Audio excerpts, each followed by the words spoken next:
Ah, é, colocar no retorno. E aí, já. Colocar no retorno aí, já. Agora que eu vi. Pra eu me estimular, é isso? Que aí eu vejo a minha beleza e fico estimulado.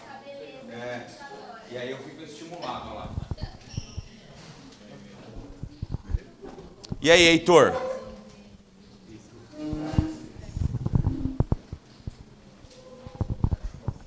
Grande Arthur. Pois não?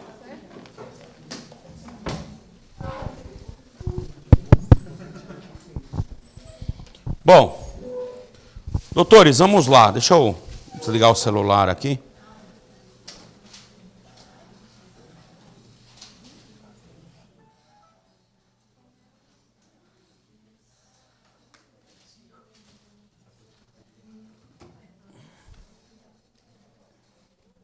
Bom, vamos ao que interessa. Corinthians é campeão. Eu nunca vi tanto torcedor para homenagear o Corinthians. Recorde, né? Lá no Allianz Parque, para ver o Corinthians ser campeão. É, salão de festa novo do Corinthians. Nossa, e Michele, onde você vai? Ô, louco, hein, Michele? Ó! Aí sim, hein, Michele? Aí sim, hein?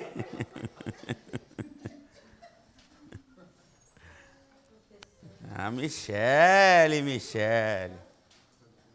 Bom, doutores, na nossa última aula, eu concluí com os senhores o estudo da arbitragem, não é isso? Terminamos. E eu, na aula de hoje, vou falar com os senhores sobre intervenções de terceiros. Tema que mudou tudo no novo código. Então, essa aula é importantíssima. Se você quer entender como é que funciona a intervenção de terceiro pelo novo CPC, você tem obrigação de entender bem a aula de hoje. Bacana? E como é que ficou a situação, professor? Bom, vamos lá. Eu vou colocar aqui no quadro uma análise de como era no código passado, no código de 73, e como que ficou no novo código, para que vocês possam verificar o que mudou. É óbvio que eu não vou adentrar ao estudo dos pormenores do que era no código passado, porque não mais nos interessa este estudo. Mas farei aqui um quadro sobre o Instituto das Intervenções de Terceiro no Código passado, apenas para que os senhores saibam se houve ou não um grande impacto neste estudo pelo atual Código de Processo Civil. Então, olha só, CPC de 73. Intervenção de terceiro, ou intervenções de terceiros. Intervenção de terceiro. E aí aqui nós temos, pelo Código Antigo,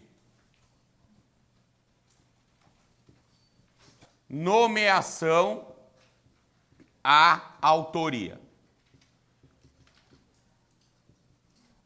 Oposição.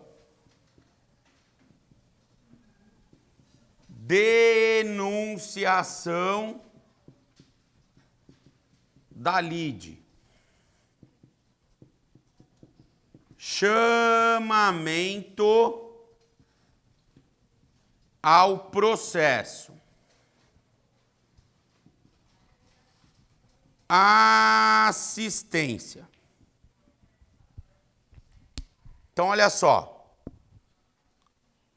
Nomeação à autoria, oposição, denunciação da lide, chamamento ao processo e assistência. Esta realidade é uma realidade do Código de 73. Legal? Esta realidade é uma realidade do Código de 73. E aí nós temos o novo CPC. Como é que ficou isso?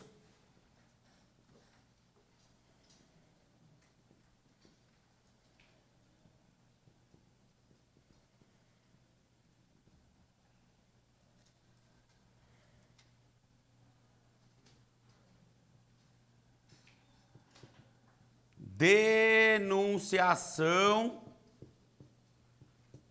da lide. Chamamento ao processo.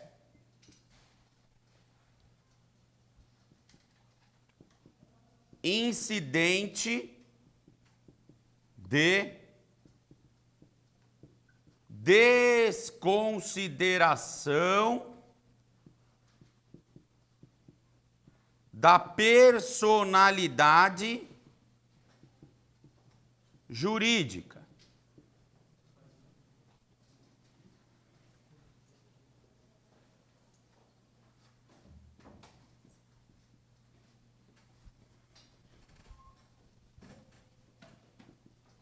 Amicus curiae.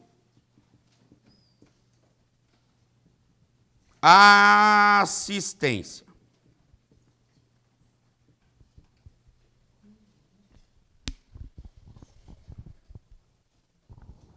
E aí, Adriana, você está fazendo maior confusão no WhatsApp?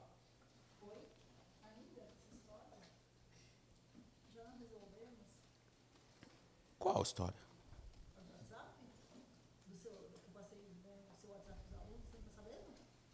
Não, o seu WhatsApp você passou para os alunos?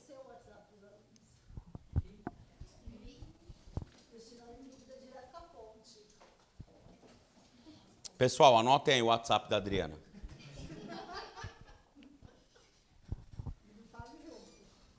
Bom, é o seguinte. Onde vocês vão hoje? Ah, me vê?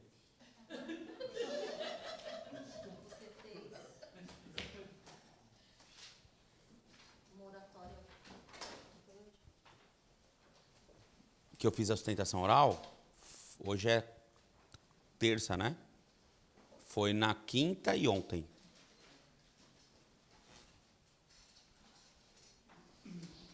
Vocês tinham que ir lá no tribunal ver. Então, tinha que ir lá ver. O professor Alan foi.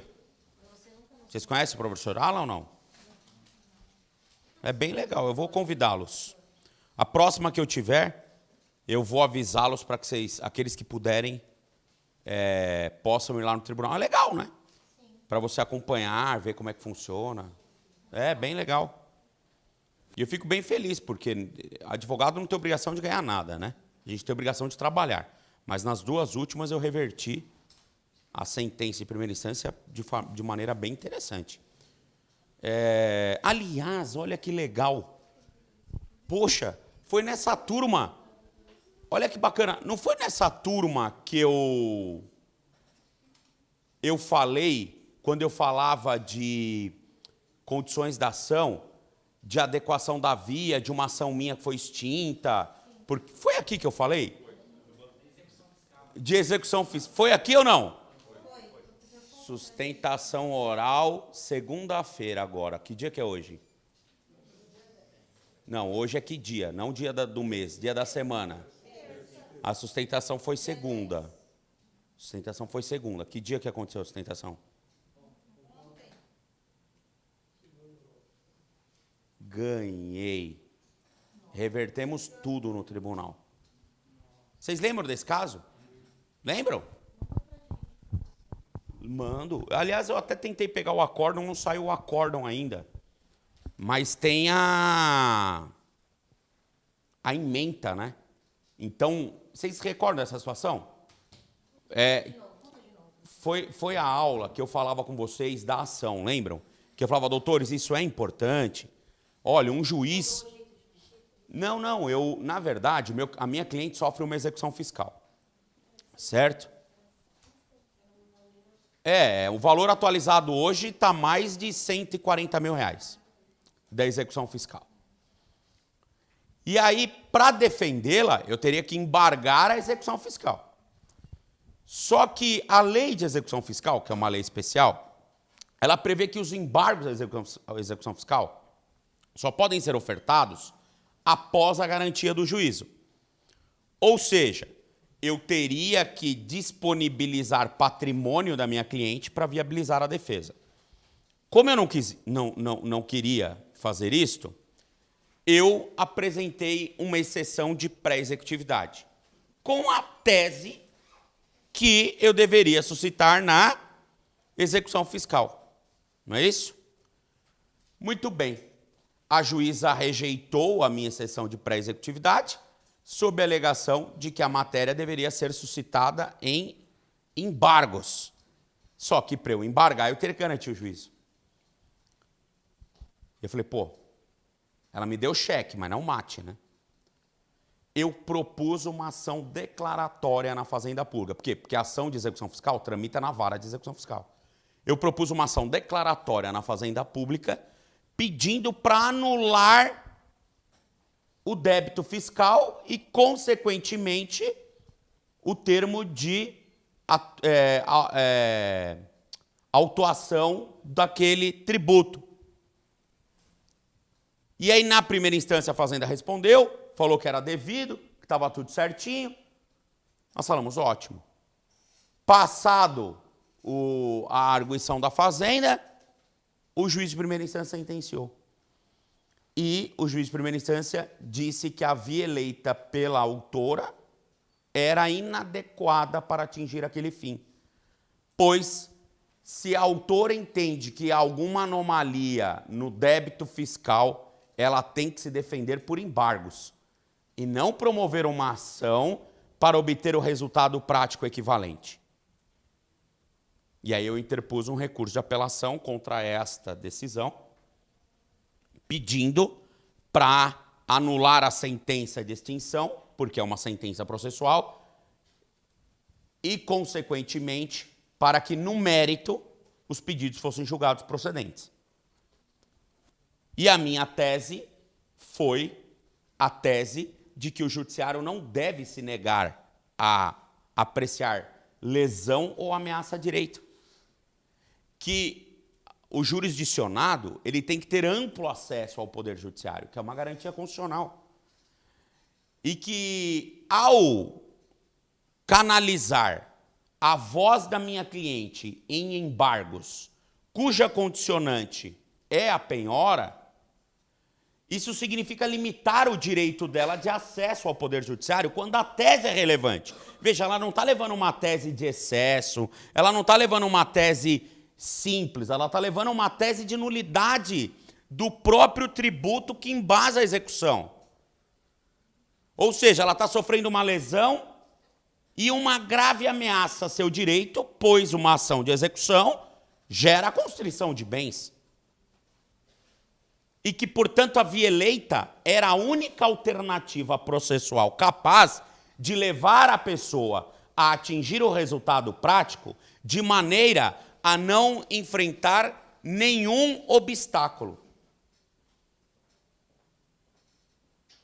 E o tribunal acolheu o argumento para anular a sentença de extinção, aplicar a teoria da causa madura, pois era uma apelação que já tinha contraditório estabelecido, e julgar o mérito para, no mérito, julgar todos os pedidos da inicial procedentes.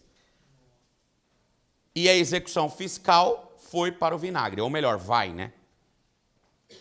A Fazenda deve interpor especial extraordinário, mas eu não acredito no êxito, por quê? Porque a matéria é matéria de prova, que é o quê? O auto de infração, a análise da hipótese de incidência tributária. Vocês concordam ou não? Então, como a matéria em debate é essencialmente fática e probatória, me parece que exauriu o debate no Tribunal de Justiça. E eu fiquei mega feliz, né? Até porque o juiz condenou a minha cliente na primeira instância a pagar para a fazenda 10% de honorário sobre o valor da causa. O tribunal, considerando o trabalho recursal, majorou de 10% para 15%. 15% de um valor atualizado de 100 mil, mais ou menos, dá 15 mil, né? É um valor bacana, né? De honorário, sem falar a alegria da cliente em saber que você eliminou esse passivo da vida dela. Depois, eu mando para vocês o acórdão. Legal? Foi bem legal. Fiquei bem feliz, porque eu achei que eu ia perder, você acredita? Porque o juiz, quando ele extinguiu por inadequação da via, ele juntou diversos julgados do TJ recentes que dizem que a via é inadequada. Eu falei, caramba, meu.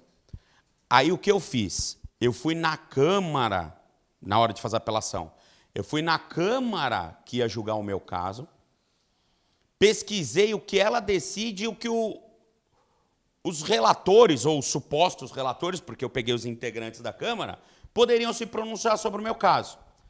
E aí eu achei alguns julgados de que, não de que admite-se anulatória, mas de que a justiça tem que ser efetiva, o judiciário não pode dar as costas ao problema, que o processo não é um fim, é um meio. E eu usei esses argumentos, falando, vossas excelências têm um entendimento nesse sentido. Ser efetivo, então, é julgar isso, né? E aí acabou dando certo.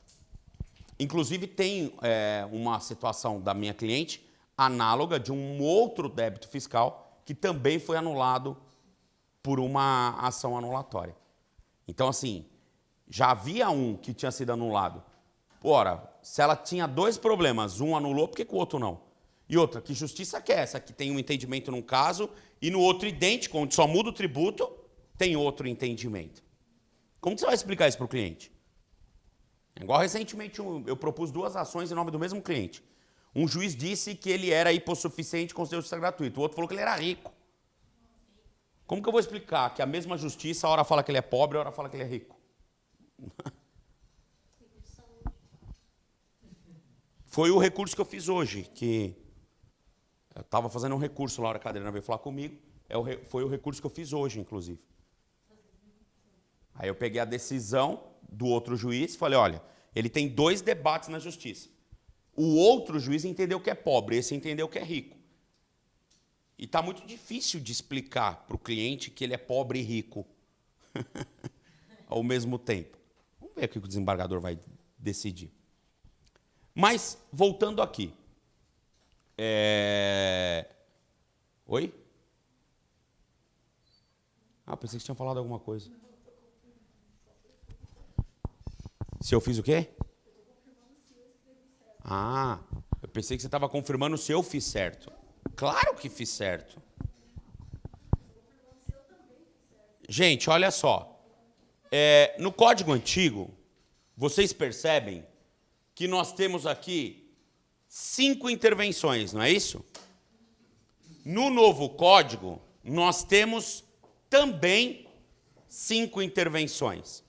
Ou seja, tanto no Código Antigo como no Novo Código, a quantidade de intervenções permanece a mesma. Entretanto, nós temos algumas alterações importantes. A nomeação autoria, inclusive eu vou falar isso com os senhores, se der ainda hoje, se não na próxima aula, ela deixa de ser uma intervenção de terceiro e ela se transforma em uma tese de contestação. Se eu falar com os senhores hoje ainda sobre respostas do réu, eu já falo da nomeação autoria, para vocês entenderem o que aconteceu com ela. Mas ela deixou de ser uma intervenção de terceiro e se transformou em uma tese de contestação. Então vamos anotar aqui, ó. Transformou-se em tese de defesa. Ela deixa de ser uma intervenção.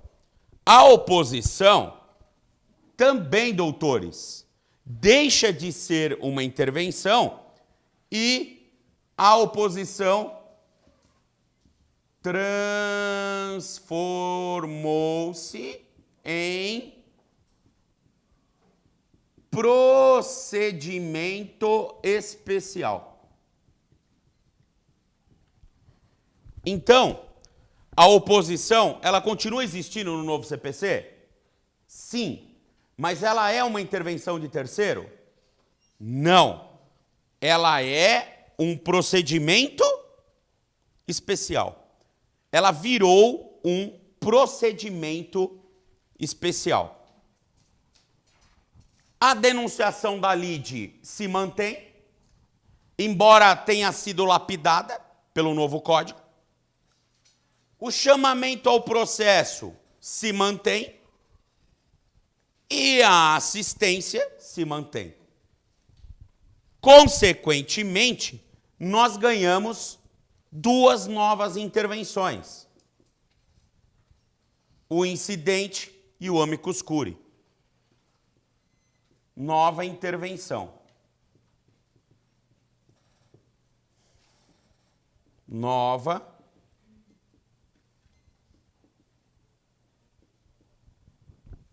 intervenção.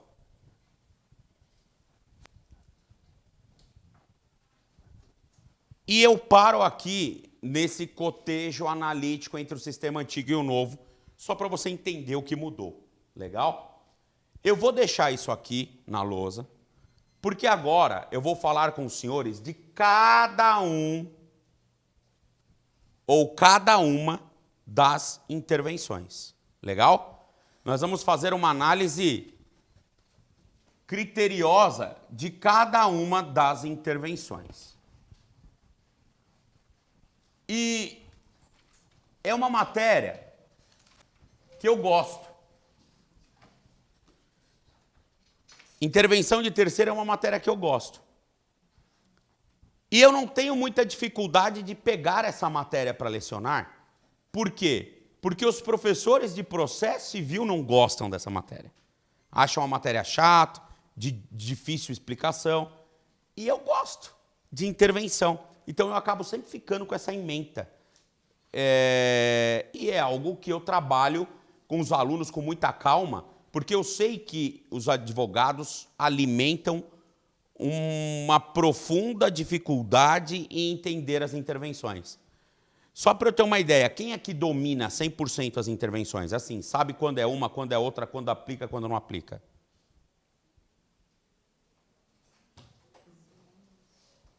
Chegou quem manja. Olha, ele trouxe salgadinho pra gente. Seja bem-vindo.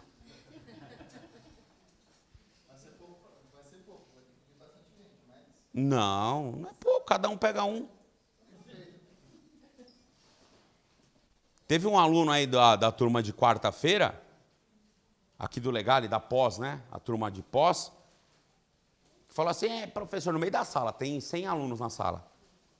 Eu aposto uma caixa de Skol com o senhor que o seu time não ganha. Falei, tá apostado, mas não Skol. A gente vai apostar uma Budweiser. Se perder, eu trago. Se ganhar, o senhor traga. Tá apostado. Eu falei, tem bastante testemunha. Então amanhã eu já estou preparado para tomar aí uma caixinha de Budweiser. De um palmeirense frustrado. E ele tinha perdido uma outra. Se o Lula ia ser preso ou não. Eu falei, vai ser preso, não tem como não ser. Não, não vai. Eu falei, vai. Pagou uma barra de chocolate, né? Já é a segunda aposta que ele perde.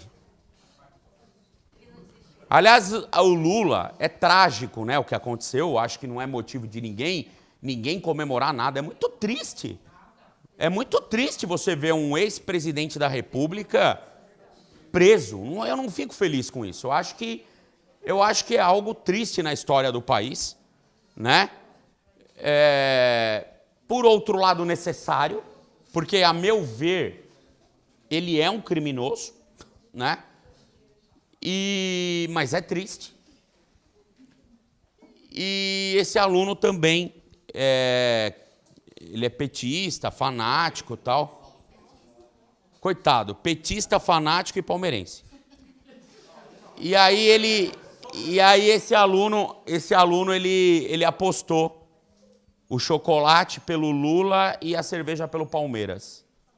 E isso está me prejudicando. Porque eu estou comendo muito doce e tomando muita cerveja. Por culpa dele. Mas, na verdade,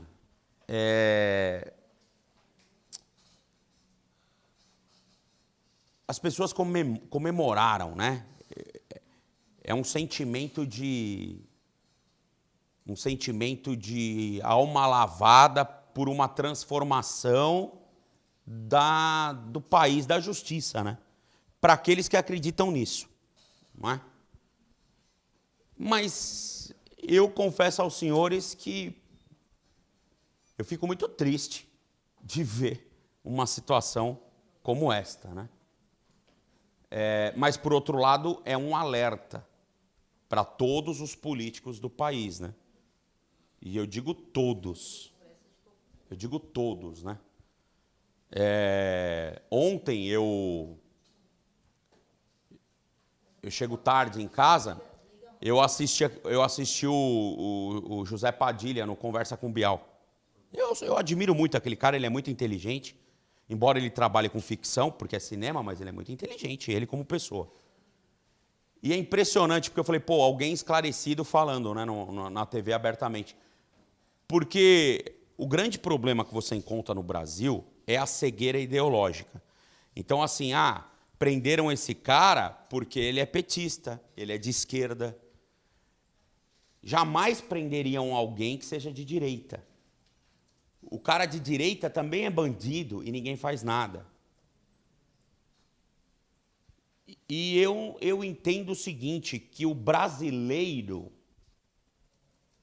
nato, que gosta do país, ele não está preocupado com o PT ou com o PSDB, ele está preocupado com a nação. É o meu caso. Então o Lula foi o primeiro. O primeiro, a meu ver, de muitos. Porque eu acredito que todos serão punidos. O Lula e aqueles agentes do MDB, que era o antigo PMDB, e também do PSDB, do DEM, desses grandes partidos. Porque todos, tirando os seus súditos da população, que são cegos, né, e não enxergam que a discussão não é ideológica, é uma discussão nacional. O interesse é um interesse nacional, não é partidário. Essa é a diferença. Eu não sou petista nem tucano. Essa é a diferença da minha opinião para a opinião de um petista ou para a opinião de um tucano. O tucano, ele quer que o PSDB se vanglorie e o PT morra. O petista quer que o PT se vanglorie a qualquer custo e que o PSDB morra. Eu quero que os dois morram. Essa é a diferença, entendeu? Eu não estou defendendo o partido. Eu acho que esses caras pilantras têm que morrer na carceragem mesmo, para aprender. E se alguém aqui quiser apostar comigo, inclusive é petista, se tiver algum, porque eu adoro apostar com petista. Porque o petista ele é igual corintiano, ele é fervoroso. Se tiver alguém aqui que queira apostar comigo, eu aposto com vocês que o Temer e o Aécio Neves, pode ser que não seja hoje, mas serão presos. Alguém quer apostar? Eu aposto. Os dois serão presos. O Temer é igual o Lula. O Aécio é igualzinho também. Professor, mas sabe qual é o problema? A discussão não é essa. Tudo bandido. O procedimento processual, a pessoa acha que você é petista. Quando você dá uma Não, então. decisão, processual, Aí é que tá. Aí, sou comunista, eles rotulam você. É. Você está dando uma opinião. Mas assim, por isso que eu falo na sala como professor. Por isso que eu falo como professor na sala. né? Eu acho que o professor tem esse papel de esclarecer também essas questões. A minha opinião é uma opinião, a meu ver, neutralizada. Eu não tô aqui debatendo partido político A ou partido político B. Legal? E eu espero que, de fato, todos esses caras sejam exemplarmente punidos. Todos eles. Porque se não forem, será uma grande decepção, né? Bom, doutores, denunciação da lide. Denunciação da lide. Nós temos no código duas hipóteses de denunciação da lide. No código passado nós tínhamos 3. A redação do código, ela é péssima. Tanto a do novo como do antigo. Mas a do novo é um pouco melhor. Eu vou falar para vocês a primeira hipótese de denunciação da lide e eu quero que vocês me digam o que isso quer dizer. Código antigo dizia assim, ó, cabe denunciação da lide ao alienante na ação em que o terceiro reivindica a coisa cujo domínio foi transferido à parte, a fim de que esta possa exercer eventual direito que da evicção lhe resulta. Sabe quando cabe a denunciação da lide? Ela cabe ao alienante na ação em que terceiro reivindica a coisa cujo domínio foi transferido à parte, a fim de que esta possa exercer eventual direito que da evicção lhe resulta. Entendeu ou não? Aí vem o novo CPC. Cabe a denunciação da lide, acho que é o 125. Cabe a denunciação da lide. Aí ele vem e diz lá. O antigo é o artigo 70. Alguém tem um antigo código aí, só por curiosidade? 70. Só para a gente estudar a denunciação da lide. O que está dizendo aí? É.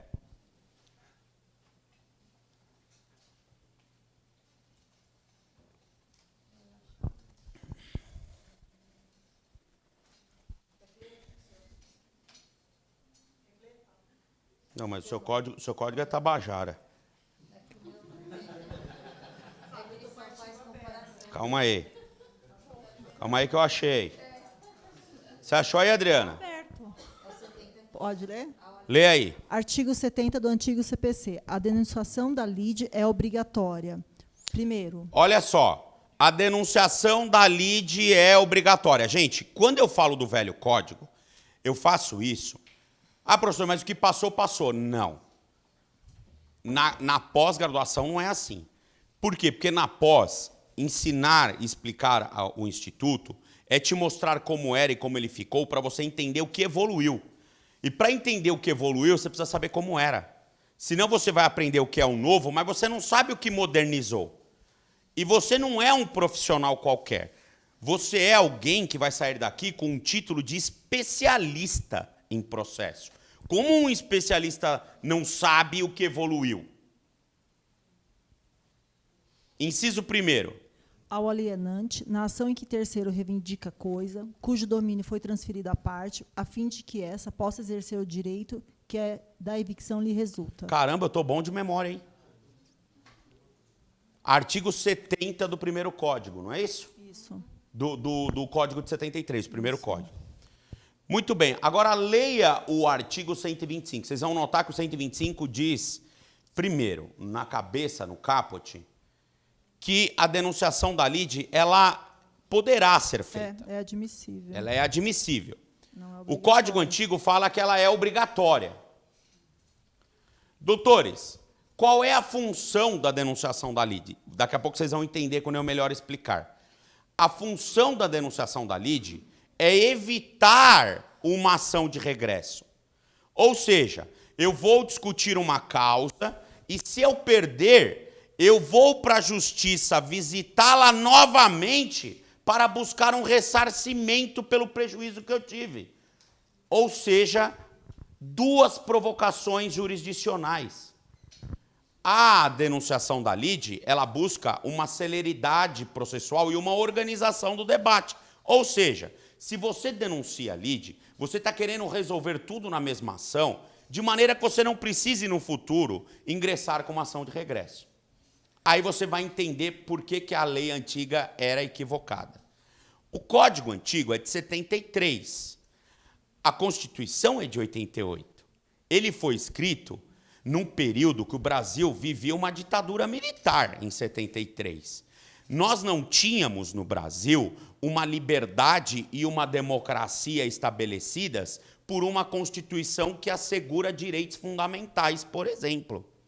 E um dos direitos fundamentais que nós ganhamos na década de 80, mais precisamente em 87, com a Constituição que foi promulgada e entrou em vigor em 88, uma das conquistas foi a conquista do direito de procurar o judiciário para que ele aprecie lesão ou ameaça a direito. Novamente, eu estou falando do direito de inafastabilidade jurisdicional. Como pode uma lei infraconstitucional retirar da parte o direito de ação que é assegurado pela Constituição Federal? Por que eu estou dizendo retirado da parte? Porque quando o Código diz que é obrigado a denunciar, ele está dizendo o seguinte: você tem que denunciar obrigatoriamente. Se você não denunciar, depois não adianta vir com ação de regresso. Ora, pelo Código Antigo, eu perderia o direito à ação de regresso. Você concorda que isso é inconstitucional? Quem é o CPC para falar quando eu tenho ou não direito de ação, se o direito de ação não nasce na lei, nasce na Constituição Federal? Isso era muito debatido na doutrina.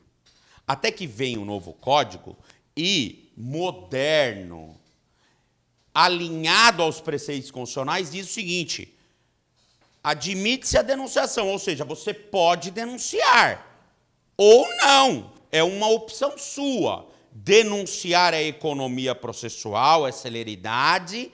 Agora, quem vai dizer se quer isto ou não é você. Você pode não denunciar e depois buscar o seu direito numa ação de regresso. Entenderam isso ou não? Aí vem o novo código e faz uma leitura do inciso 1º do artigo 70, ou seja, mantém a mesma ideia, só que ele tenta melhorar a redação. Porque o artigo 70, inciso 1º do Código Antigo, dizia assim: cabe ao alienante, nação em que terceiro reivindica a coisa cujo domínio foi transferido à parte, a fim de que essa possa exercer direito que da evicção lhe resulta. Não é isso que está escrito lá? O novo código vem e traz uma ideia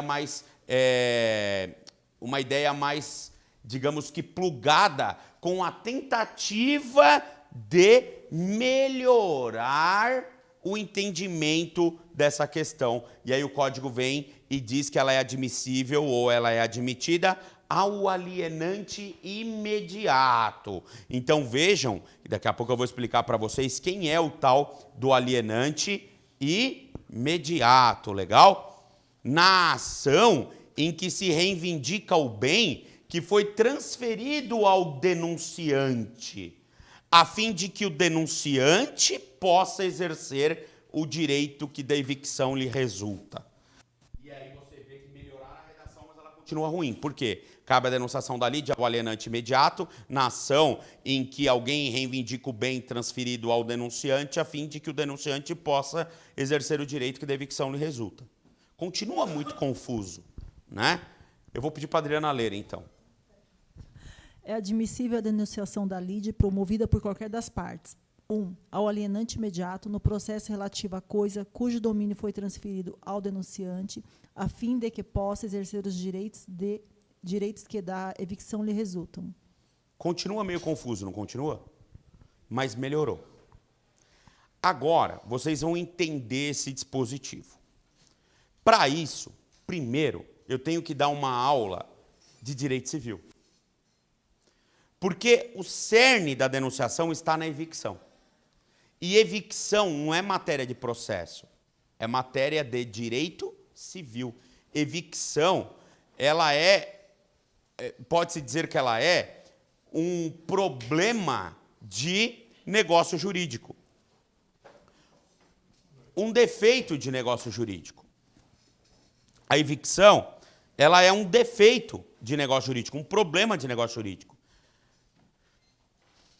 E os senhores tiveram aula comigo, se eu não me engano, de evicção? Evicção, doutores, é a perda judicial de um bem para alguém que a pessoa não mantenha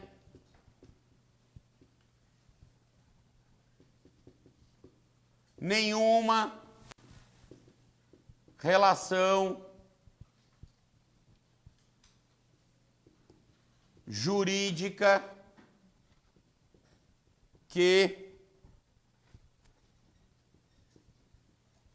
possa justificar o ato. Então, evicção é a perda judicial de um bem para alguém que a pessoa não mantenha nenhuma relação jurídica que possa justificar o ato. Legal? Agora vamos pensar em um contrato de compra e venda.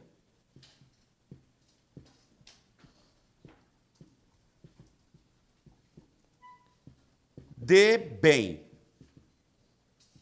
Pode ser móvel. Doutores, no contrato de compra e venda de bem móvel, eu tenho algumas figuras. Primeiro, quem vende.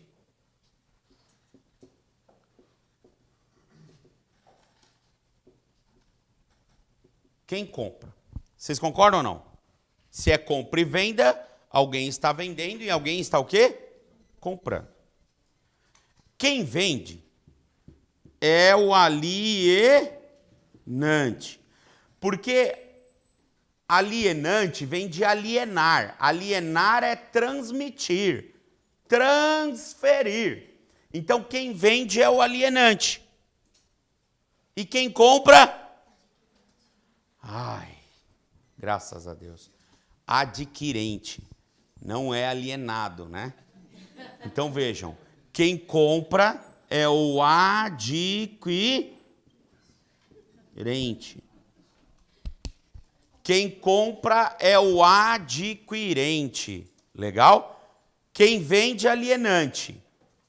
Quem compra, adquirente. E quem adquiriu pode vender para outro? Aí, com relação a esse outro, o adquirente vira o quê? Alienante. E quem comprou? Adquirente. E esse outro pode vender para outro? Pode. Eu posso ter um ciclo de transmissão da coisa aqui para várias pessoas. Vocês concordam ou não? Legal. Por isso que o CPC foi inteligente. Ele fala assim, ó. Cabe a denunciação da lide ao alienante imediato. Quem é o alienante imediato? O primeiro que me vendeu. Você concorda ou não? Ou seja, quem vendeu para ele e quem vendeu para o outro não interessa. É quem vendeu para o réu. O primeiro que vendeu. Imediato é o que está perto ou o que está longe? Perto. Muito bem. Aí vocês vão entender isso daqui. Olha só. O Fábio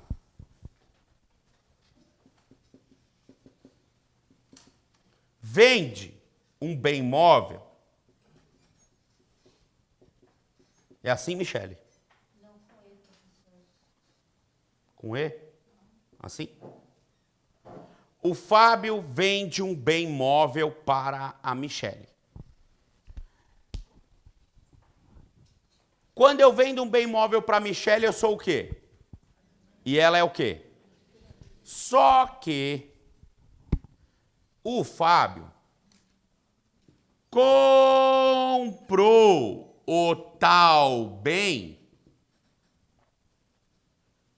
da Adriana. E quando eu comprei o tal bem da Adriana, a Adriana me vendeu, comprou o tal bem com reserva de domínio.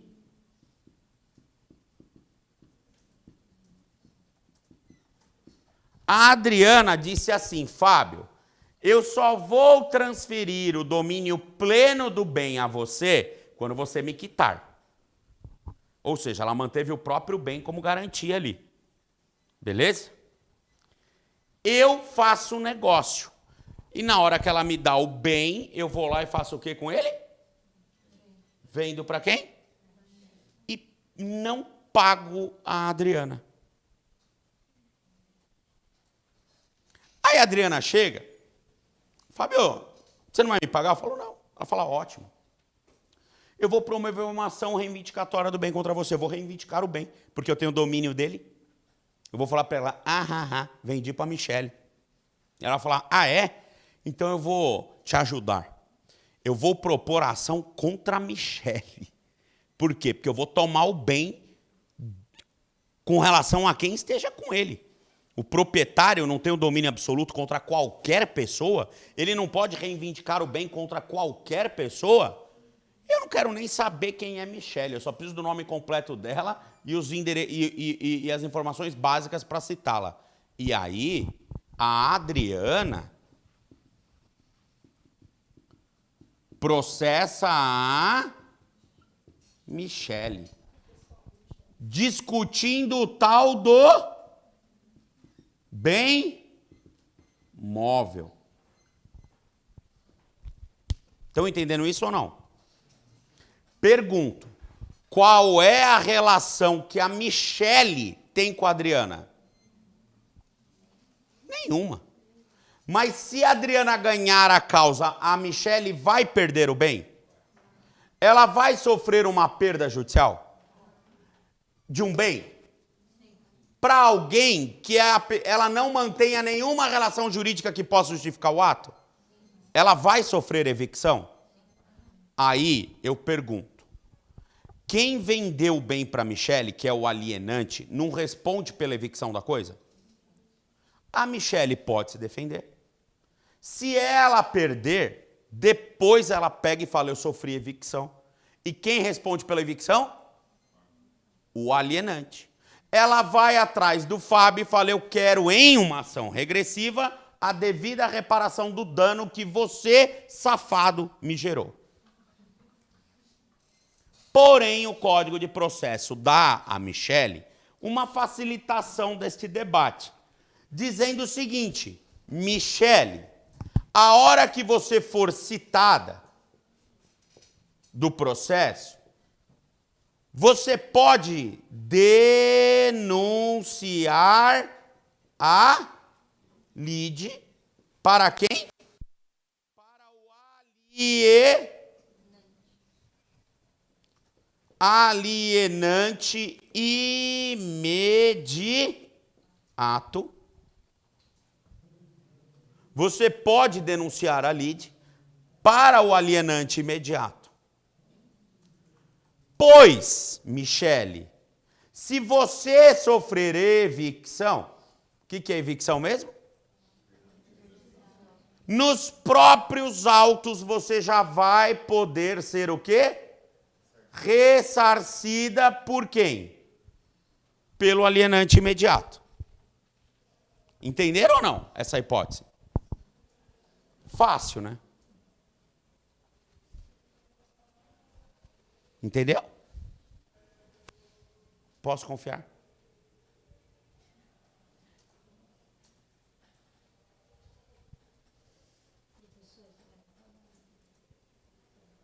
Vou pagar. Se eu compro, eu pago.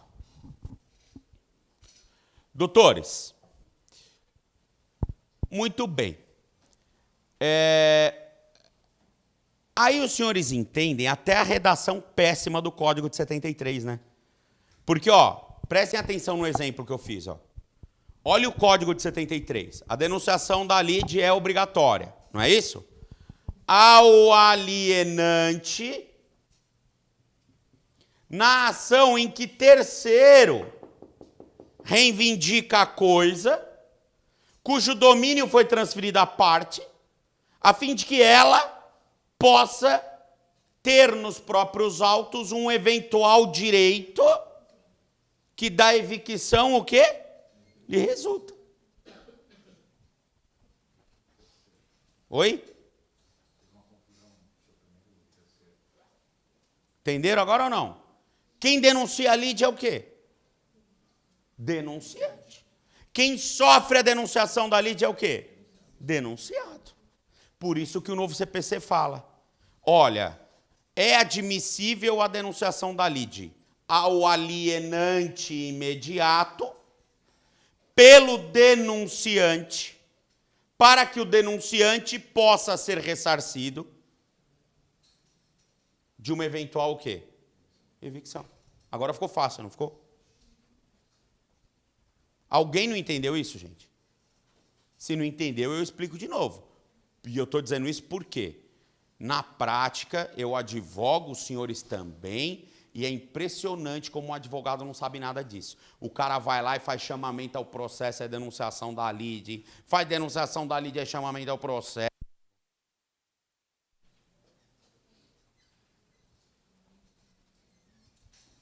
Esses dias aí, há uns 2 meses atrás, no começo do ano, fevereiro, o juiz pediu para eu me manifestar em réplica sobre uma contestação. Na contestação, o cidadão fazendo denunciação da lide de uma questão que não tinha previsão legal. Porque se ele quer fazer denunciação da lide, o mínimo que se espera do cidadão é que ele vá no Código de Processo Civil, abra o artigo 125 e veja aonde ele está autorizado.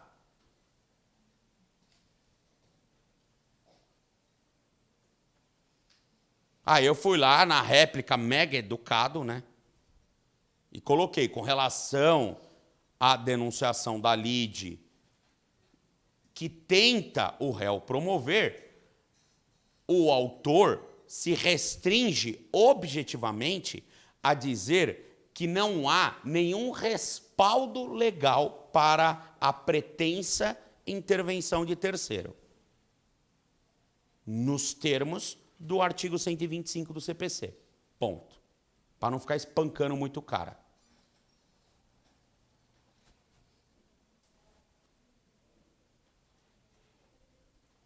Agora você imagina se ele pega um juiz desatento. Tem volume. Pega um advogado de réu que também não sabe. E essa denunciação acontece. Aí esse terceiro vem para os autos e fala assim, primeiro, nunca era para eu estar aqui. Pois, se seguirmos a lei, jamais se admitiria que eu fosse um denunciado. Mas eu vim. E para vir eu gastei dinheiro. Porque eu gastei com advogado. E ainda você vai lá, é capaz de você perder a causa para o autor e ainda pagar sucumbência para o autor e ter que pagar sucumbência para o denunciado porque você deu motivo para ele ingressar na lide, constituir advogado equivocadamente. E aí eu falo que o erro do advogado, às vezes, é pior que o erro do médico. Porque o médico, quando erra, mata. O cara some do mundo. O advogado, não. O advogado deixa o cara aqui, penando, sem patrimônio, sem referência dos valores, até o dia que Jesus falar, deixa eu levar.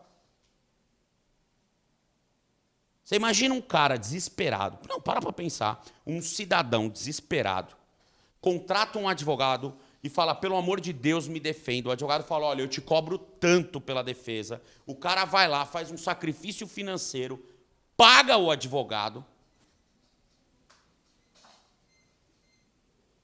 e depois ele é chamado para pagar o autor, porque ele perdeu, o advogado do autor e o advogado de um cara que ele não sabe nem quem é, porque na historinha ele contou, mas ele nem conseguiu articular, porque o advogado dele fez a maior lambança na defesa.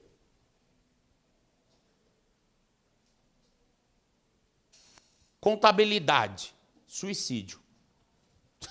Vai falar, nossa.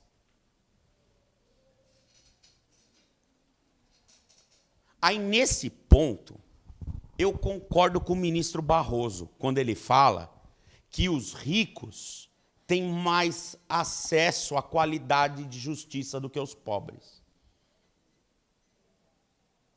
Porque o rico tem condição de contratar o advogado que cobra caro. Porque só cobra caro quem sabe que tem o seu valor. Desculpem. Porque se o cara é bom, é porque ele estuda e ele investe pesadamente em conhecimento. E ele vai cobrar caro. E isso se transforma num serviço com maior qualidade. Agora, o advogado despreparado, o advogado que não investe na carreira, e o advogado que está por aí, como uma alma penada, circulando, ele recebe o que aparecer. E sabe o que ele vai entregar? Ele vai entregar a denunciação da lide sem pé nem cabeça, defesa completamente atécnica. E esse cidadão que contratou esse advogado, ele tem a mesma promoção de justiça do outro cidadão que contratou um bom advogado? Não tem. Não tem.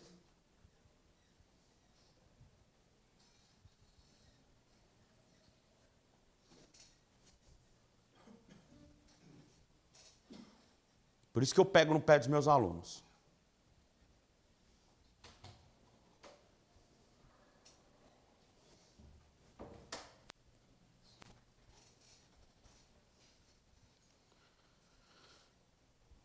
Bom, eu acho que os senhores, depois de tudo que foi dito, debatido e explicado, têm de maneira clara a primeira hipótese de denunciação da lide. Percebam que eu não tenho pressa nenhuma de falar sobre esse assunto, porque isso é grave. Se você falhar aqui,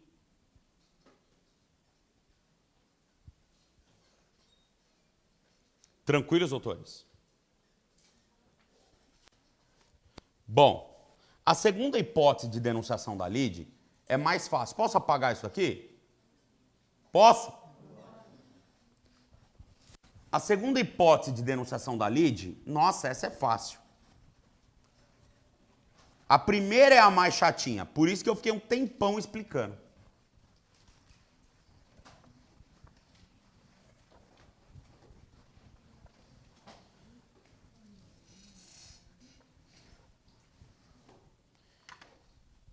E aí, quando você entende a matéria, você vira até um crítico do processo, sabia? Você pode até... Porque, olha o que eu acho... Sabe o que eu acho legal quando você começa a estudar a coisa? Que quando você começa a estudar, você começa a entender e você começa a querer produzir não o que você entende sobre a matéria, mas você começa a produzir ciência para aprimorar a matéria. A diferença do cara que lê e fala assim, eu entendi, e a diferença do cara que compreende todo o instituto é que o cara que compreende, ele tem capacidade intelectual de sugerir modernização. Ou seja, ele produz ciência. O outro não, o outro conhece a regra e só. Ele não consegue aprofundar o debate. Os senhores talvez concordem comigo no que eu vou falar. Doutores, denunciação da lide é o que nós estamos estudando, não é isso? Denunciação da lide. Quando ela é cabível? Duas hipóteses.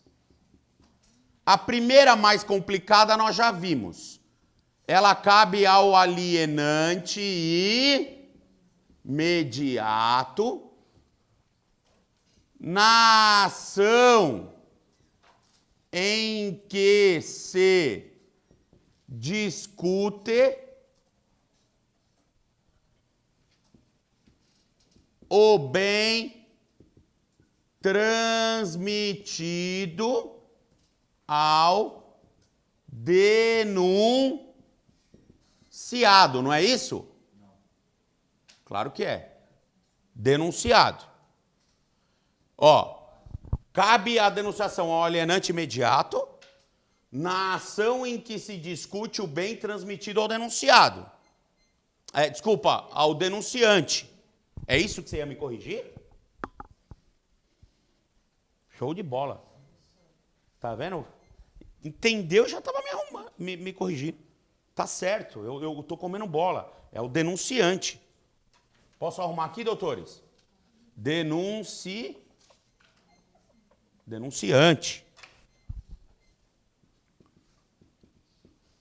A fim de que quem? o denunciante possa obter nos autos ressarcimento por eventual evicção. Eu coloquei as palavras-chave. Legal? Então, olha só, cabe a denunciação da lide a quem, doutores?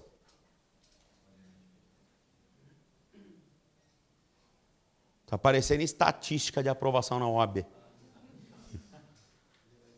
150 prestam a prova, um passa.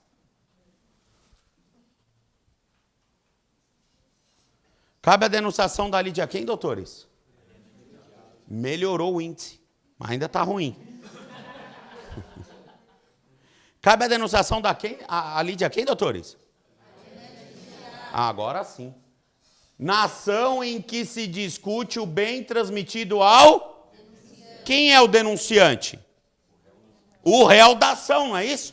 Porque não é ele que vai falar, opa, se eu tomar pau, aqui mesmo eu já quero ser o quê? Ressarcido. Não é isso? E ele vai denunciar ali de a quem, o denunciante? Por quê? Porque se ele tomar pau lá mesmo, ele já vai obter o quê? Por eventual o quê? E o que é evicção mesmo? É a perda do bem que a ele foi o quê? Transmitido. E ele perdeu para quem? Para alguém que ele tem relação ou para alguém que ele não tem relação? Puta merda, vocês estão dominando. Agora eu fico tranquilo, até para dar um intervalo. Para ele comer o biscoito.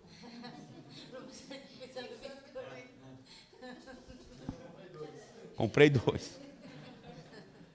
Agora eu fico tranquilo. Você gosta de biscoito? Ele não respondeu lá. Mais ou menos, né? Eu gosto. Ah, você gosta de rosquinha? Isso aí é rosquinha? Mas você gosta de rosquinha? Mas precisa de tanta rosquinha para te satisfazer assim? Ah, você está no auge. Bom. No auge da fome. Ensina ele o que é uma rosquinha. Ensina para ele o que é uma rosquinha. Na última aula eu brinquei com ele, ele estava aqui. Ele já pulou para lá. Ó. Na próxima ele está sentado atrás de você. Na próxima ele nem vem.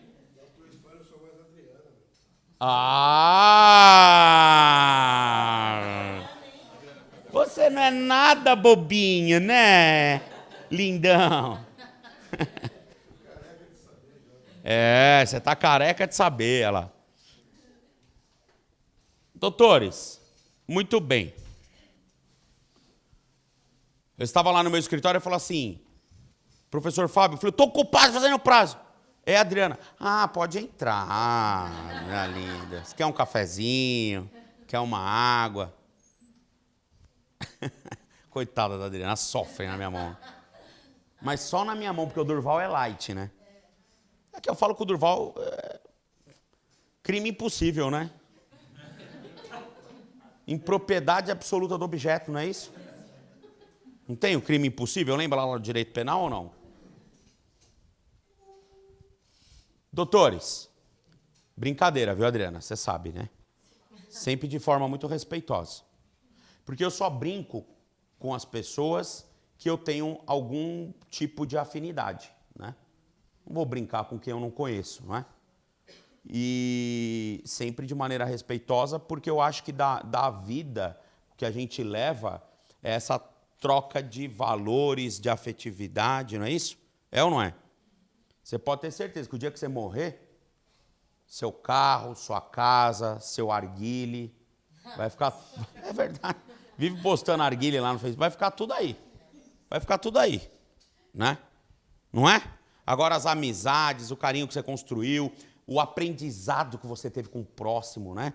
Porque eu acho que o ser humano está aqui para evoluir, não é? Então é assim, acertar e compartilhar o acerto para o seu amigo não errar. É errar e ouvir o seu amigo chamar a sua atenção, porque amigo não é só aquele que passa a mão na sua cabeça, para você poder aprender. É isso que a gente leva na vida. Não é? Outro dia um amigo chegou em mim e deu uma rabada. O cara falou, meu, não faz isso, não sei o quê, não sei o quê, não sei o quê. E aí eu parei para pensar, falei, meu, cara folgado, querendo se meter na minha vida. Mas depois você reflete e fala, porra, esse é o verdadeiro amigo, né? Não é? Nós estávamos andando de moto, aí a estrada estava vazia. Eu peguei e sentei a mão, né? Aí ele estava na faixa da direita e eu passei. Chegou no posto, o cara quis me engolir. Falou, meu, seu irresponsável, você tem filha, você tem uma esposa, seu idiota, imbecil. O cara deu uma rabada em mim, cara. Não. Aí eu fiquei nervoso. Falei, eu quero cuidar da minha vida, né? Falei para um outro cara que estava com a gente, dirigindo moto também. Ele falou, meu, deixa ele, que ele não sabe o que é adrenalina. Aí depois eu fui refletir e falei, ó, o verdadeiro amigo é o cara que eu... Você concorda ou não? Sim. E ele tá errado? Não, agora eu ando só atrás dele. E na placa dele está escrito assim, meu amigo. Não, mas é verdade, né? A gente tem que aprender a refletir, não é? Depois eu fui lá, liguei pro cara, pedi desculpa, falei, meu, você é parceiraço, você tem toda a razão no que você falou. A pizza no próximo final de semana é minha, não sei o que. Ele falou, não, eu sei que você é um cara gente boa. Falei porque você sabe, né, meu? Para acontecer o pior, um acidente aí é 1 minuto. E aí depois não dá para voltar atrás, né? Me xingar e pedir desculpa, dá para voltar atrás. O cara ainda falou isso, né? Agora, deu uma merda, não dá para voltar atrás. Isso é um amigo, não é? É ou não é? Hoje ele me ligou pedindo 100 pau prestado. Até parece que ele articulou, né? Tô brincando. Essa parte é brincadeira. Bom, doutores, vamos voltar. Por isso que eu chamo a atenção de vocês, né? Falo, gente, tem que estudar, tem que prestar atenção, ó, advogado irresponsável, é o que acontece, não sei o quê. Você pode falar, pô, professor chato, eu trabalhei o dia inteiro. O cara vem querer me dar lição de moral. Eu tenho de advocacia o que ele tem de idade. Vem querer chamar minha atenção.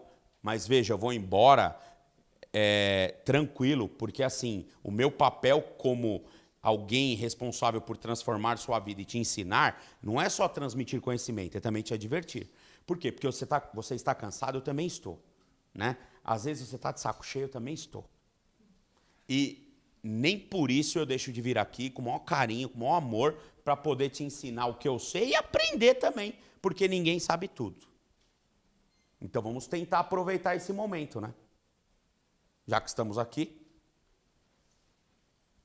Não é, Adriana? Tentar aproveitar o momento.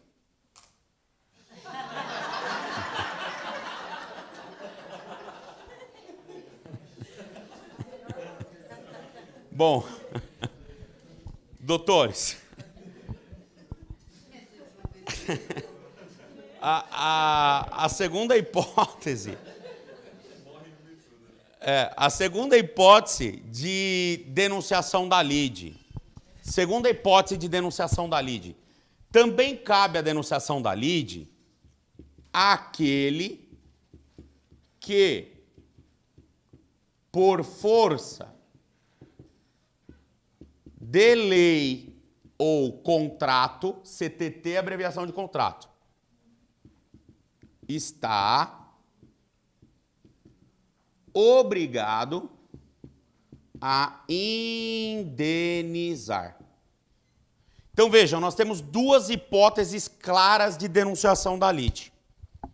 Esta é muito fácil, eu não vou perder muito tempo com ela porque ela é fácil. Perfeito. Olha só, a Adriana tem um contrato de seguro do carro dela. A seguradora não se obriga, pela via contratual, a indenizar os prejuízos que ela venha a causar a alguém? Muito bem. A Adriana bate no meu carro, com culpa. Eu processo a Adriana. Pergunta, ela tem que reparar o dano que ela causou a mim? Tem ou não? Tem. Mas ela não tem um contrato em que alguém se obrigou, por força desse contrato, a reparar os danos que ela cause? Ela pode denunciar a lide à seguradora? Pode. É essa a segunda hipótese. Legal? Um exemplo legal. Adriana, abre o Código Civil. Pode. Artigo 932.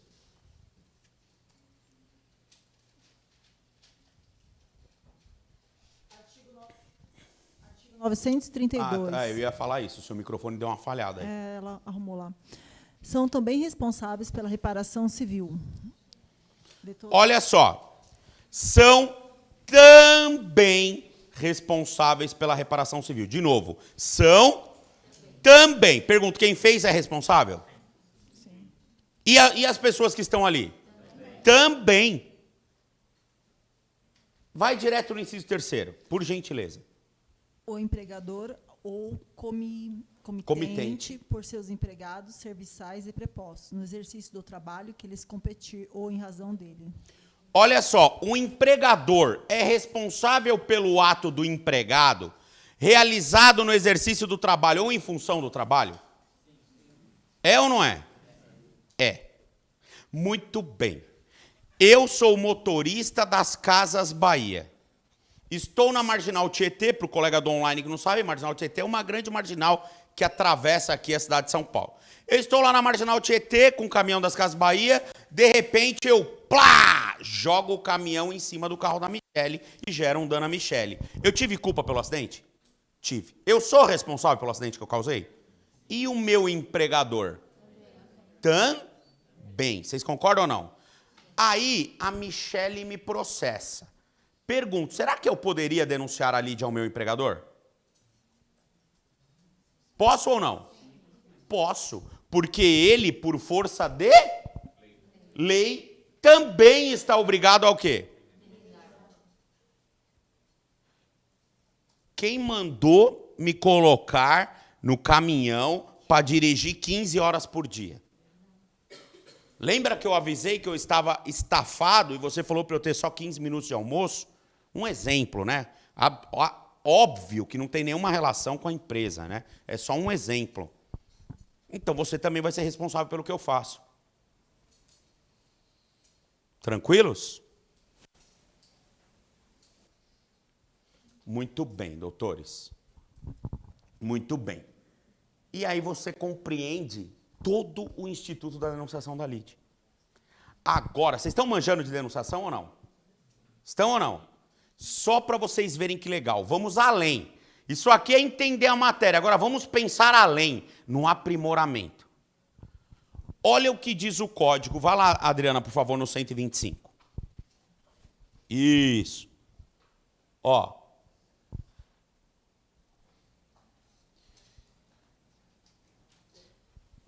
O parágrafo 2º do artigo 125, ele fala que é admitida uma única denunciação sucessiva. Sabe o que é denunciação sucessiva? Denunciação da... Por quê? Porque senão eu faço uma cadeia interminável, legal? Então eu vou dar um exemplo. O meu segurador tem um contrato de resseguro. Ou seja, ele contrata, o meu segurador tem seguro. Isso é possível ou não? É.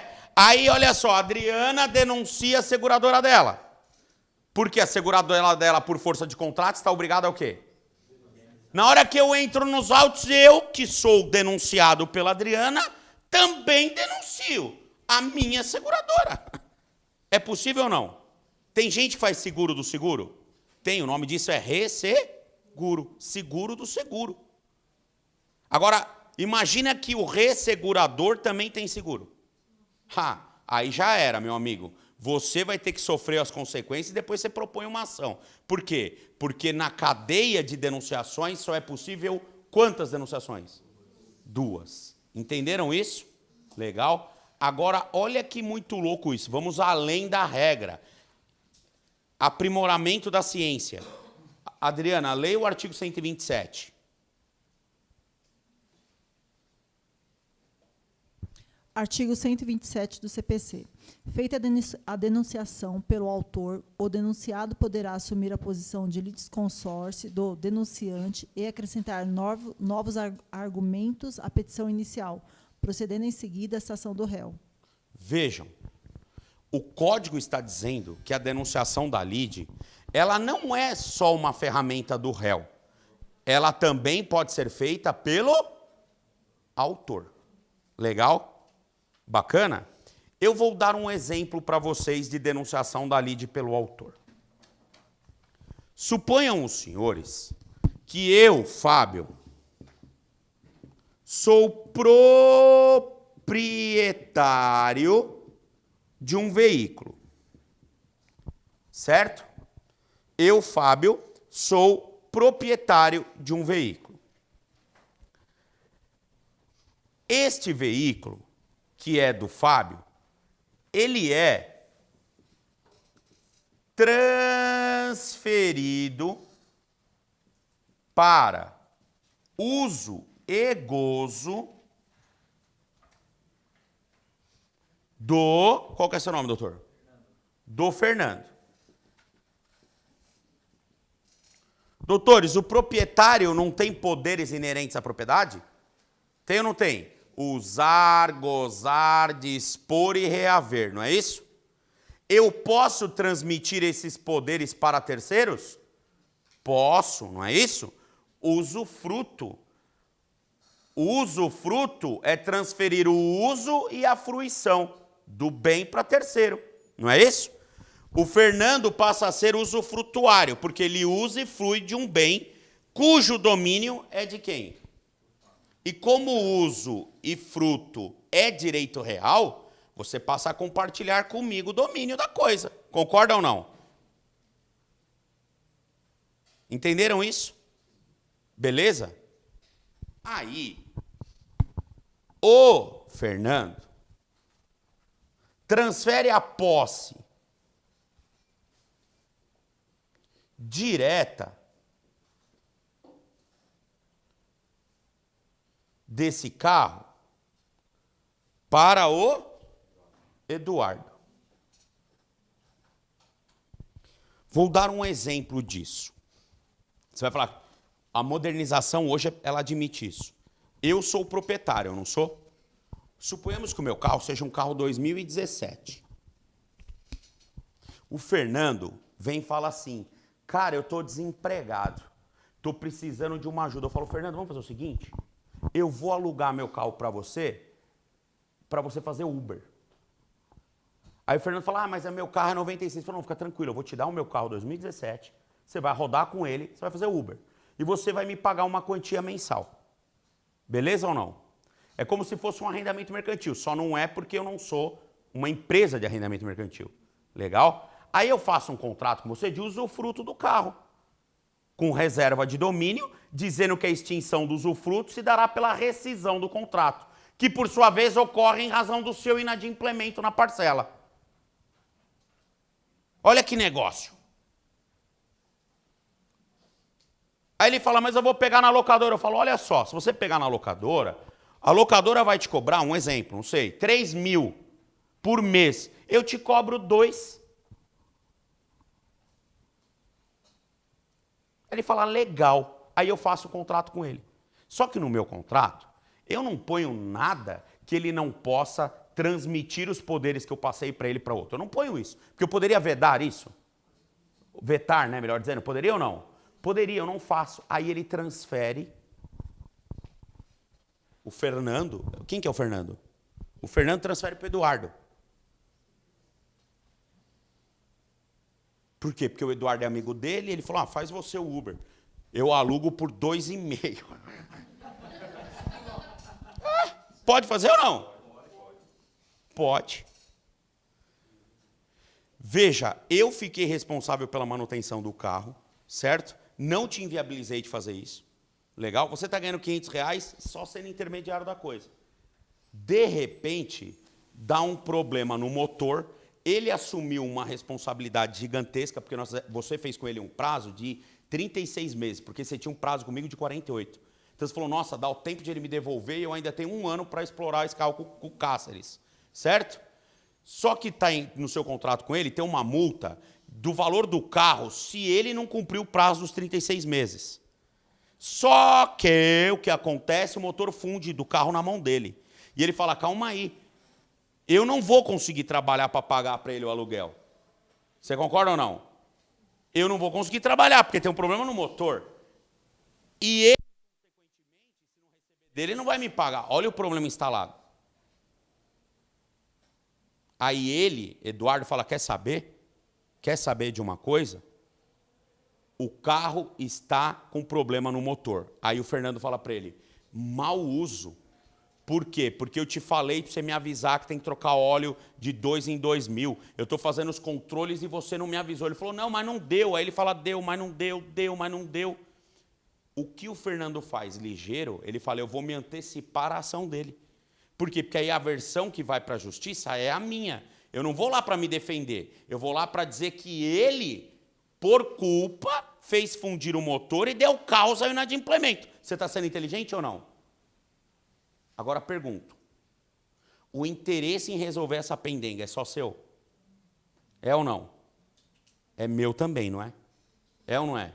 Aí ele vem e me liga, fala, Fábio, é o seguinte, você quer comigo propor ação contra o Eduardo? Eu falo, meu, não tô afim não. Ele fala, meu, mas você tem interesse? Eu falo, não tô afim não. Ele fala, beleza. Ele propõe sozinho, só que ele denuncia a Lídia a mim. Você concorda ou não? Ele denuncia a Lídia a mim porque ele fala, você é dono, eu sou usufrutuário, nós dois temos domínio sobre o carro, que está com problema no motor e que nós vamos debater com o Fernando. Eu tenho, porque eu vou ser citado, mas eu vou ser citado para virar réu ou para virar coautor com você? Coautor, e eu terei 15 dias para poder acrescentar informações na sua petição inicial. Você concorda ou não? Então veja que você não está querendo brigar comigo, você está querendo me chamar para eu te ajudar na ação contra quem? Ele. Denunciação da lide feita por quem? Por quê? Porque por força de contrato, nós é que temos o domínio. E talvez nós é que tenhamos que indenizar alguma coisa. Por quê? Porque se, olha só o que eu estou dizendo, se ele provar que o problema no motor se deu por falta de manutenção, você pode me acusar de não ter feito essa manutenção também. Você concorda ou não? Porque no nosso contrato lá, tinha que eu fazia as manutenções. Ou que eu colaborava com elas. É raro isso acontecer, mas eu quero que você visualize que não é impossível um autor denunciar a lide. Entenderam ou não? Agora, aí é que vem o debate legal. Daria até para fazer um artigo de conclusão do curso. Leia de novo o artigo 127. Artigo 127. Feita a denunciação pelo autor, o denunciado poderá assumir a posição de litisconsórcio. Ótimo. Feita a denunciação pelo autor, para mim há um erro aí. Porque nem sempre o autor vai fazer a denunciação.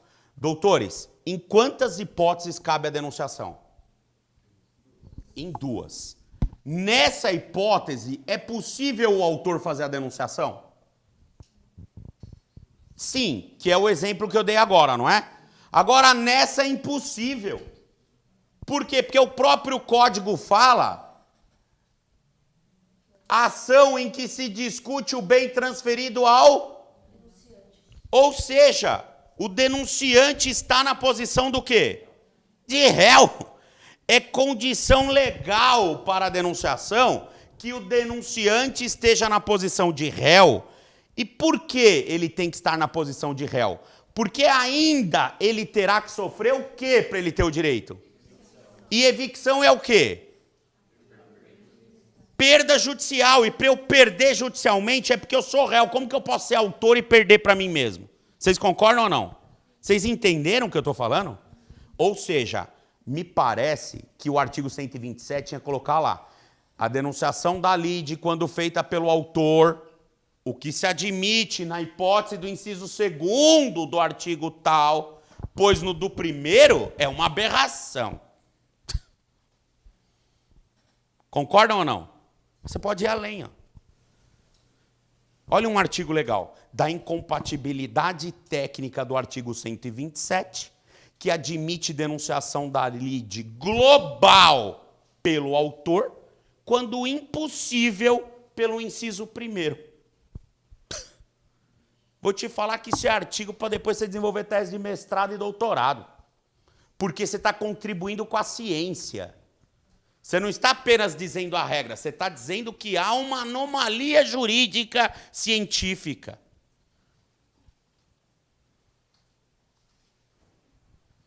Captaram o que eu estou falando?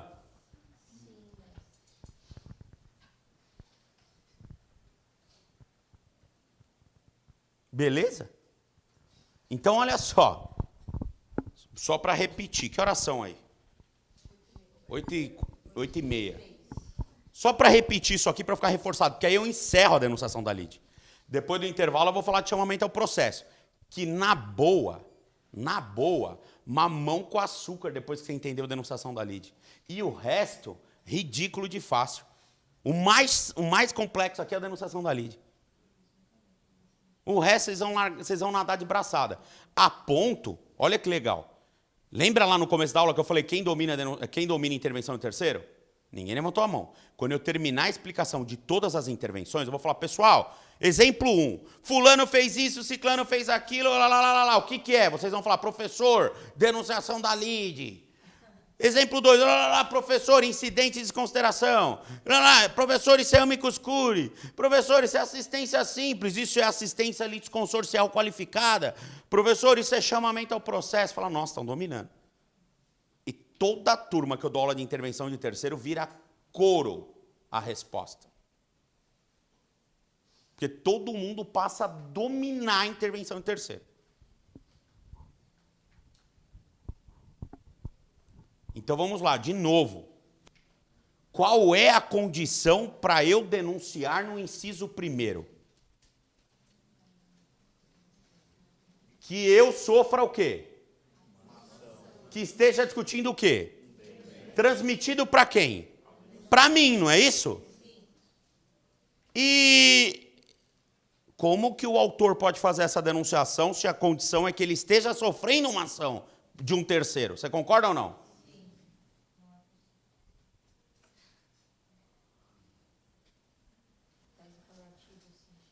Tese.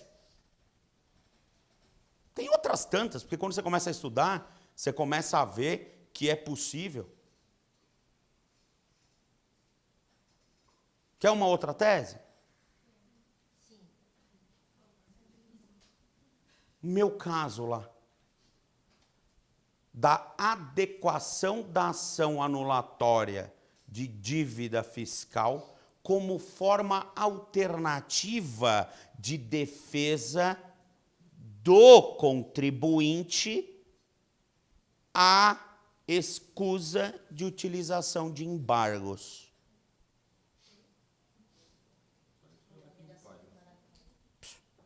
Não, e não é artiguinho meia boca, não. É artiguinho que você vai publicar e vai bombar. Você vai começar a receber um monte de e-mail de periódicos jurídicos, que é o que acontece comigo quando eu escrevo artigo. Se autoriza a publicar, direito autoral, se autoriza. Aí se daqui a pouco você vai ver, o seu artigo está no Migalhas, está no Conjur, está no... Tem artigo meu aí que foi publicado em periódico do Ceará. Que os caras vão pedindo. Por quê? Porque é interessante o que você debate. Eu criei um artigo que foi publicado pela Carta Forense e já me pediram umas 10 autorizações. Eu autorizei todo mundo a publicar. Que eu falo que o novo CPC criou uma liminar sem urgência.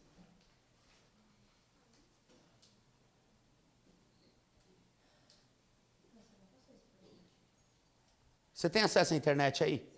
Não, é para vocês verem o que é um artigo. Artigo não é ficar escrevendo bobagemzinha para obter título. Artigo é você mostrar que você é o cara, meu amigo. É você querer ser diferente dos outros. Porque para ser mais um, eu dou aula de OAB. Nós estamos no número 450 mil de OAB. Para ser mais um, velho, pega seu dinheiro, na boa. Pega seu dinheiro e não gasta com pós, não gasta com bobagem, não gasta com livro. Compra uma Towner de 15 mil e vai vender dogão. Você vai ser mais feliz e vai ganhar mais dinheiro.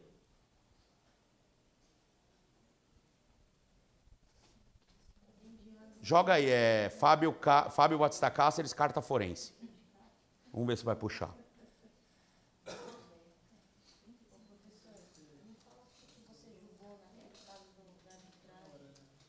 Ainda não decidimos. Tá concluso. Aqui, ó. Não, esse aqui. Ó. Deixa eu ver. O novo Código de Processo Civil e a criação da liminar sem perículo in mora. O que é perículo in mora? Perigo na demora. Legal? Olha aí que legal. É um artigo pequeno, mas, bombou. Quer ler, Adriana, para eles? Você manja? Lê aí. Um artiguinho pequeno. Só para a gente fechar a aula. Porque vocês vão ter que fazer. O novo Código de Processo Civil e a criação de liminar sem perigo em mora.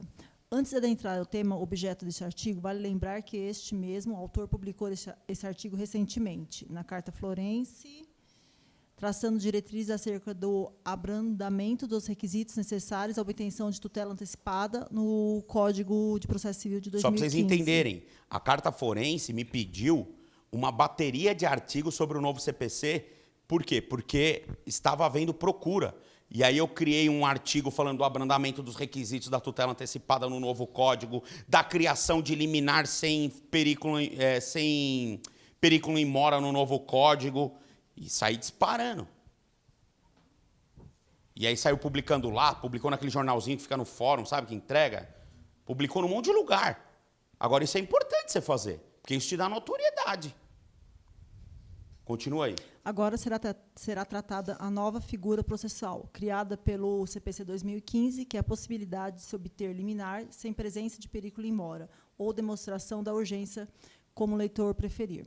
Sabe-se de longa data que antecipar a prestação jurisdicional, mitigando o direito do contraditório e ampla defesa, é figura de exceção no sistema processual, cabível, portanto, em situações excepcionais e de evidente risco ao jurisdicionado, ao autor da demanda.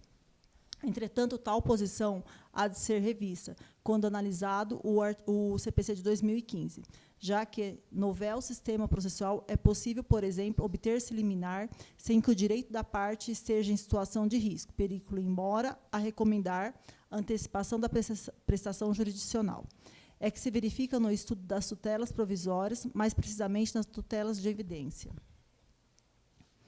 Só um minuto. Basta simples análise do artigo 311 do CPC, para constatar que a tutela de evidência será concedida independentemente da demonstração do perigo, do dano ou do risco do resultado útil ao processo. Pois bem, o caput do dispositivo acima suscitado é bastante claro ao assegurar a possibilidade de obtenção de tutela de evidência sem demonstração do perigo do dano ou do risco, até que esse ponto estudado sem problemas. Porém, quando o legislador autoriza de modo inequívoco que a tutela de evidência pode ser concedida liminarmente em duas hipóteses esculpidas no artigo 311, vide inciso 2 e 3, combinados com parágrafo único do mesmo dispositivo, tem-se a quebra de paradigma na estruturação do sistema processual, que passa a admitir possibilidade de concessão de liminares sem que haja perigo de dano, ausência de perigo em mora. E nem se diga que a justificativa para autorizar tal decisão em caráter liminar é a harmonização do direito sustentado na petição inicial, com prova monopolizada por documento, somada à tese definitiva prevista em súmula vinculante, ou julgamento repetitivo, inciso 2º. É direito do réu construir seu contraditório e até demonstrar eventual distinção da tese da petição inicial com precedente jurisprudencial paradigma, e que poderia desautorizar a concessão desta modalidade de tutela de evidência. Mas ele, réu, poderá fazer isso mediante interposição de agravo de instrumento, contra a decisão liminar. Artigo 1015, inciso 1 do CPC. Certo? Correto?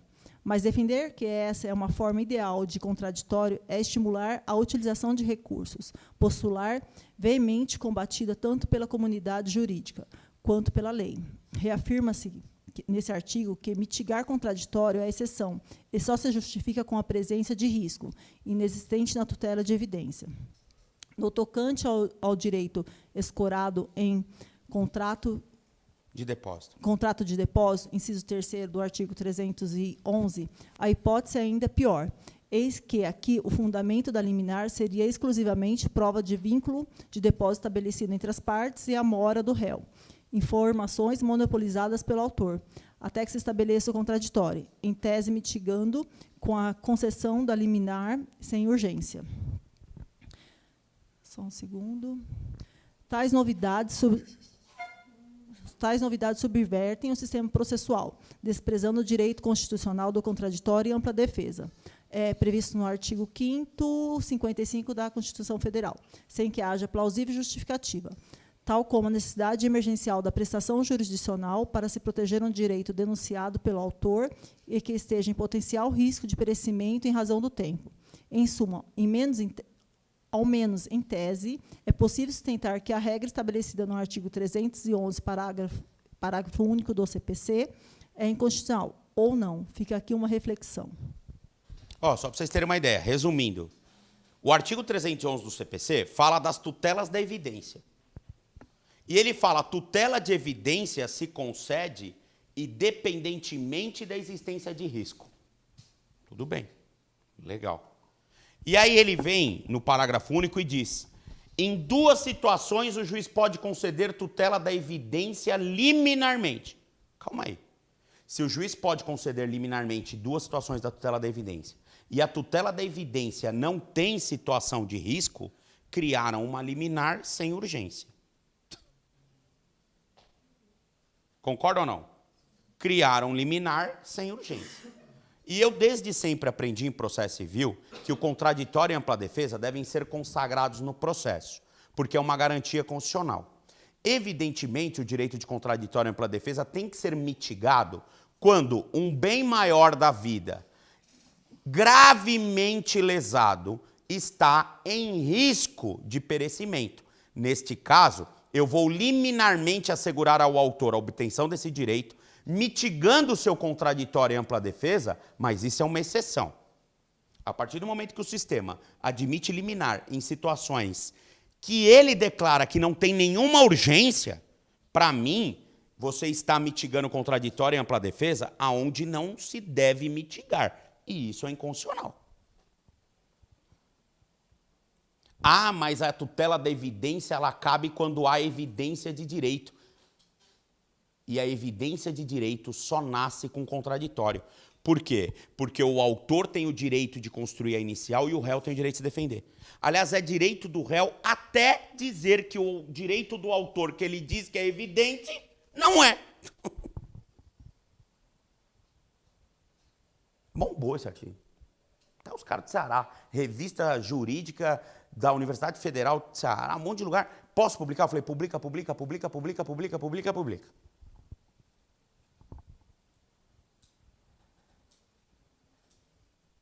Por isso que eu falo que para conclusão de curso o ideal é fazer artigo. Porque o TCC você faz e ele fica ganhando pó na prateleira da faculdade armazenado. Só para fins de fiscalização do MEC que aparecer. O artigo pode te projetar na carreira. Como ele também pode te sepultar, né? Se você fizer um mau artigo. Então, doutores, só para concluir essa questão da denunciação da lide, fica aí, né? Eu já pensei em fazer esse artigo, não fiz. Então, eu estou jogando a bola para vocês. Da incompatibilidade técnica do artigo 127. Agora, você percebe que os meus artigos sempre têm um cunho inovador? Ou seja, eu não vou debater o óbvio, eu vou debater coisa que ninguém está falando. No lugar de eu ficar falando lá do óbvio, que é o que todo mundo fica falando, eu vou atrás de coisas que ninguém está falando. Por exemplo, um dos artigos que eu publiquei, eu digo que o novo CPC mudou os requisitos para a concessão da tutela antecipada, atenuando os requisitos. Por quê? Porque o código antigo ele era muito mais exigente do que o novo código. E eu demonstro isso fazendo um cotejo do artigo 273 do código antigo com 300 e seguintes do novo código, dizendo, olha como ficou mais fácil. É legal fazer artigo assim, né? Muito bem. Conforme eu disse, repito, nós vamos para o intervalo e na volta nós vamos continuar com o estudo de intervenção de terceiro, importantíssimo. 90% dos advogados têm dificuldade e o meu compromisso é que você saia daqui dominando a matéria. Porém, você tem que voltar no intervalo, porque senão eu não tenho condição de te buscar na sua casa nem no metrô e nem no boteco. Legal? Vamos para o intervalo e a gente já volta daqui a pouquinho.